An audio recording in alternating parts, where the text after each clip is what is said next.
स्वागत है।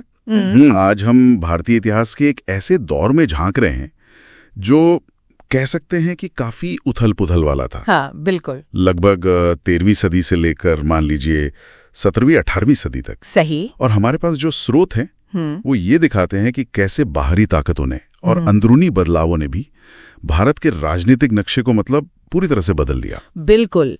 ये वो दौर था जब दिल्ली सल्तनत और मुगल साम्राज्य जैसे बहुत बड़े साम्राज्य बने और फिर बिखरे भी। और साथ ही कई ताकतवर क्षेत्रीय राज्य भी उभरे और विरोध की लहरें भी उठीं। अच्छा। तो हम यही समझने की कोशिश करेंगे कि ये जो सत्ता का खेल था ये कैसे बदला, इसका असर क्या हुआ और लोगों ने क्या महसूस किया, समाज ने कैसे प्रतिक्रिया दी। हाँ, बिल्कुल। तो कहाँ से शुरू करें? दिल्ली सल्तनत से, 13वीं से 16वीं सदी। हाँ, वहीं से करते हैं। स्रोत बताते हैं कि इसमें तुर्क अफगान मूल के 5 अलग-अलग वंशों ने राज किया। 5 वंश, पर ऐसा लगता है कि इनकी पहचान ज्यादातर अस्थिरता से जुड़ी है, मतलब माहौल डामाडोल रहता था। हाँ, ये काफी हद तक सही है। सत्ता के लिए संघर्ष वो तो आम था। अच्छा। और बादशाह अक्सर तेजी से बदलते थे, कभी-कभी तो बहुत हिंसक तरीके से भी। लेकिन इसी दौर में ऐसा नहीं कि सिर्फ यही हुआ। अलाउद्दीन खिलजी और मोहम्मद बिन तुगलक जैसे शासकों ने साम्राज्य फैलाने की बड़ी कोशिशें भी की। तुगलक की वो राजधानी वाली योजना। हाँ, वही। हालांकि तुगलक की कुछ योजनाएं जैसे वो राजधानी दिल्ली से दौलताबाद ले जाना, वो मतलब जमीनी हकीकत से काफी दूर थीं और नाकाम रहीं। बुरी तरह नाकाम रहीं। लोगों को बहुत परेशानी हुई। ये दिखाता है कि शासक सोचते क्या थे और असलियत क्या थी। और वो लूटपाट, भारी टैक्स, वो भी था।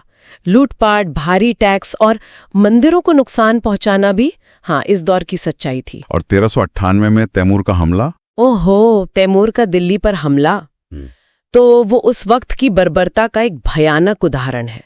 उसने सल्तनत को बहुत बहुत कमजोर कर दिया था। लेकिन जाहिर है सब चुपचाप तो नहीं बैठे होंगे, विरोध भी तो हो रहा होगा। यकीनन पहले से जो राज्य जमे हुए थे उन्होंने चुनौती दी।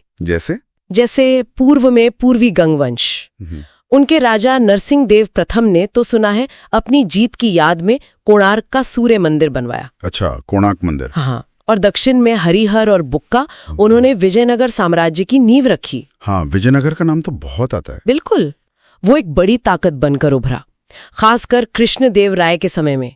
सैन्य और सांस्कृतिक दोनों ही तरह से बहुत मजबूत था। लेकिन फिर उसका पतन हुआ। हाँ, 1565 में तालीकोटा की लड़ाई हुई। उसके बाद विजयनगर का पतन शुरू हो गया। हाँ, और राजपूत राज्य, मेवाड़ वगैरह। हाँ, बिल्कुल।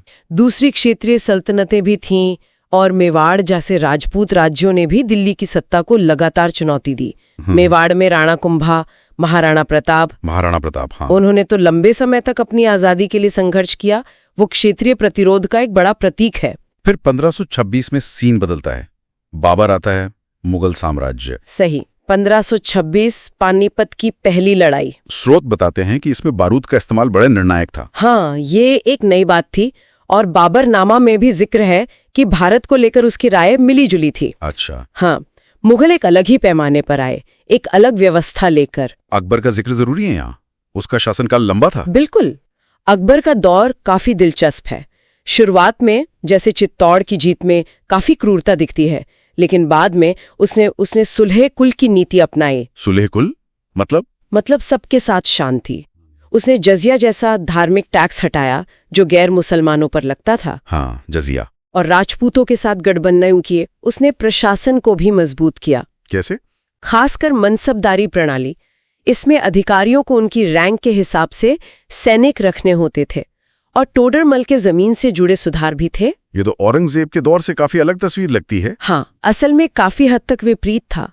औरंगजेब के समय मुगल साम्राज्य अपने सबसे बड़े आकार तक फैला, जरूर नक्शे में तो सबसे बड़ा दिखता है। बिल्कुल, लेकिन ये लगातार लड़ाइयों की कीमत पर हुआ। खासकर दक्कन में सालों युद्ध चले, शाही खजाना खाली हो गया। और उसकी नीतियां भी। हाँ, उसके दौर में धार्मिक कट्टरता बढ़ी, जजिया कर फिर से लगा दिया गया, मंदिरों को तोड़ने की घटनाएं भी हुईं। तो इसका नतीजा क्या हुआ? नतीजा जबरदस्त विरोध। राजपूत, सिख, गुरु तेग बहादुर की शहादत हुई। फिर गुरु गोविंद सिंह ने खालसा बनाया। खालसा बंद, हाँ। मराठे, जाट और उधर पूर्वोत्तर में अहोम, सबने विरोध किया। अहोमों ने तो सरायघाट की लड़ाई में मुगलों को हराया भी था। तो ये सारे विरोध। हाँ, इस चौतरफा विरोध ने औरंगजेब की मौत के बाद साम्राज्य के पतन में मतलब एक अहम भूमिका निभाई। इतनी सारी राजनीतिक उठापटक चल रही थी, तो आम लोगों की जिंदगी कैसी थी? अर्थव्यवस्था का क्या हाल था? सब कुछ रुक गया था क्या? नहीं, ऐसा नहीं कह सकते कि सब रुक गया था। स्रोत बताते हैं कि तस्वीर मिली जुली थी। अच्छा। राजनीतिक अस्थिरता थी, लेकिन उसके बावजूद भारत आर्थिक रूप से काफी जीवंत बना रहा। मतलब खेती मजबूत थी, कपड़ा उद्योग जैसे दस्तकारी फल फूल रहे थे, व्यापार भी खूब होता था। व्यापार के लिए कोई खास व्यवस्था थी? हाँ, हुंडी चलती थी, वो लेन देन के देसी पर्चे होते थे। सल्तनत और मुगलों ने सड़कों और सिंचाई जैसी कुछ बुनियादी चीजों में सुधार भी किए। लेकिन मुश्किलें भी तो होंगी। मुश्किलें बहुत थीं। दौलत का बंटवारा बराबर नहीं था, टैक्स अक्सर बहुत ज्यादा होते थे, और लड़ाइयों की वजह से लोगों को घर बार छोड़ना पड़ता था, दुख झेलना पड़ता था। ये तो था ही। फिर भी समुदायों ने हिम्मत दिखाई, मुश्किल हालात का सामना किया, खुद को ढाला और अपनी सांस्कृतिक पहचान को भी बचाए रखा। इसी से वो एक मिलीजुली समृद्ध विरासत बनी। तो अगर हम सब समेटें तो ये दौर सिर्फ सरहदों के बदलने का नहीं था। नहीं, बिल्कुल नहीं। ये गहरे टकराव, मुसीबतों से जूझने की लोगों की ताकत, शासन में नए नए प्रयोग और सांस्कृतिक बदलावों का भी दौर था। सही कहा। इसने वाकई भारत को एक नया रूप दिया, जिसका असर हुकूमत से लेकर रोजमर्रा की जिंदगी तक पड़। बिल्कुल सही। ये गहन बदलाव का समय था, बहुत कुछ बदल रहा था।